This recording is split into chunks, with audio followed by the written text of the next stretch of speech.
तो आज की इस वीडियो में हम पढ़ने वाले हैं पोयम नंबर 2 कीपिंग क्वाइट, जिसको लिखा है पाब्लो नेरुदा जी ने। पाब्लो नेरुदा जी का जन्म 1904 में हुआ था और उनका देहांत 1973 में हो गया था। इस पोयम में पाब्लो नेरुदा जी चुप रहने के महत्व को बताते हैं, यानी कि शांत रहने के महत्व को। पाब्लो नेरुदा जी समझाते हैं कि अगर ह्यूमन बीइंग शांत रहेंगे तो वो एक दूसरे की फीलिंग्स को समझ पाएंगे काफी अच्छे तरीके से। तो चलिए बढ़ते हैं क्वेश्चन आंसर्स की तरफ। क्वेश्चन आंसर्स को स्टार्ट करने से पहले मैं आपको बता दूं, मैं आपको इस चैप्टर में उतना ही पढ़ाने वाला हूं जितना आपसे बोर्ड एग्जाम में पूछा जाएगा। अगर आप एमपी बोर्ड या फिर सीबीएसई बोर्ड की तैयारी कर रहे हैं तो चलिए बढ़ते हैं क्वेश्चन नंबर 1 की ओर। What does the title of the poem suggest you, यानी कि पोयम का टाइटल आपको क्या समझाता है। The title of the poem keeping quiet suggest the importance of silence, यानी कि कीपिंग क्वाइट आपको चुप रहने का महत्व समझाता है। तो चलिए बढ़ते हैं क्वेश्चन नंबर 2 की ओर। What do you think the poem is about, यानी कि पोयम किस बारे में है। The poem is about the importance of self examine and self introspection, यानी कि इस पोयम में हमें इंपोर्टेंस बताई जाती है खुद के परीक्षण की, यानी कि हमें अपनी परीक्षा खुद लेनी चाहिए, और सेल्फ इंट्रोस्पेक्शन यानी कि खुद के विचारों पर काम करने की। इस क्वेश्चन को समझाने से पहले मैं आपको एक रेफरेंस दे देता हूँ, यानी कि एक कॉन्टेक्स्ट दे देता हूँ।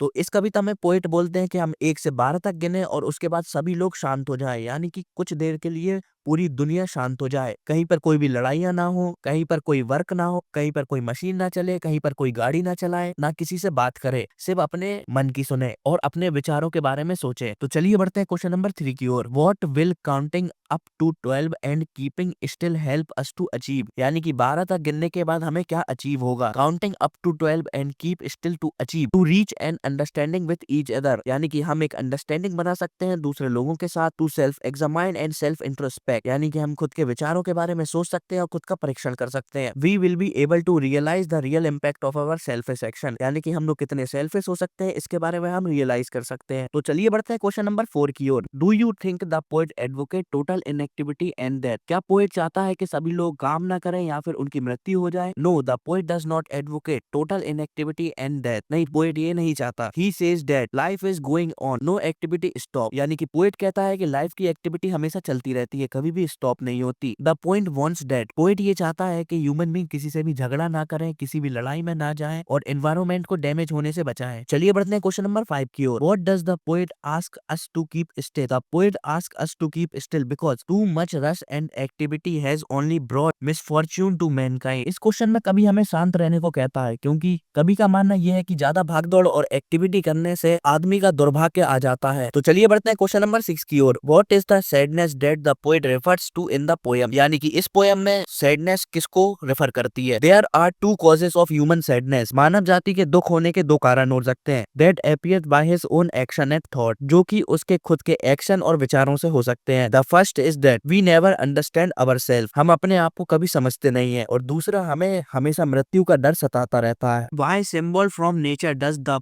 Poet invoke to say that there can be life undergo apparent stillness, the poet uses the symbol of earth, poet ने अर्थ का सिंबल को यूज किया है। He says that in winter the earth seems to be dead, यानी कि सर्दी के season में हमें अर्थ एकदम मरी हुई दिखाई देती है। बट लेटर इन स्प्रिंग, यानी कि सर्दी खत्म होने के बाद it seems to be still, यानी कि सर्दी खत्म होने के बाद in later it seems that it is alive, यानी कि वो हमें जिंदा दिखाई देती है। Thus the poet proves that there is life in stillness, यानी कि हमें अपनी लाइफ को शांतिपूर्वक बितानी चाहिए। क्वेश्चन नंबर 8 में आगे बढ़ने से पहले मैं आपको एक्सोटिक मूवमेंट का मतलब बता देता हूँ। एक्सोटिक मूवमेंट का मतलब होता है किसी भी चीज में बदलाव आना, यानी कि किसी भी चीज को इंटरेस्टिंग कर देना। और अगर सभी लोग पूरी दुनिया में शांत हो जाएंगे कुछ देर के लिए तो ये काफी ज्यादा इंटरेस्टिंग मूवमेंट होगा। तो पाब्लो नेरुदा इसके लिए विश मांगते हैं, यानी कि वो ऐसा करना चाहते हैं। तो according to the poet the movement of quite introspection, यानी कि जब हम खुद के बारे में सोचेंगे, he calls it exotic movement. तो पोएट इसे एक्सोटिक मूवमेंट बोलते हैं, यानी कि किसी भी चीज का इंटरेस्टिंग मूवमेंट बोलते हैं। It give us something strange feeling, ये हमें कुछ एकदम स्ट्रेंज फीलिंग देगी। It help us to come good for our all greeds, ये हमें आगे बढ़ने के लिए काफी अच्छा रीड देगी। सेल्फिशनेस को और क्यूरिटी को खत्म करने में हमारी मदद करेगी। और अगर आप लोगों को कोई भी डाउट है तो आप मुझसे कमेंट सेक्शन में पूछ सकते हैं। और जल्द से जल्द आप मेरे टेलीग्राम ग्रुप को ज्वाइन कर लीजिए, जिसमें मैं आपको फ्री नोट्स प्रदान करता हूँ।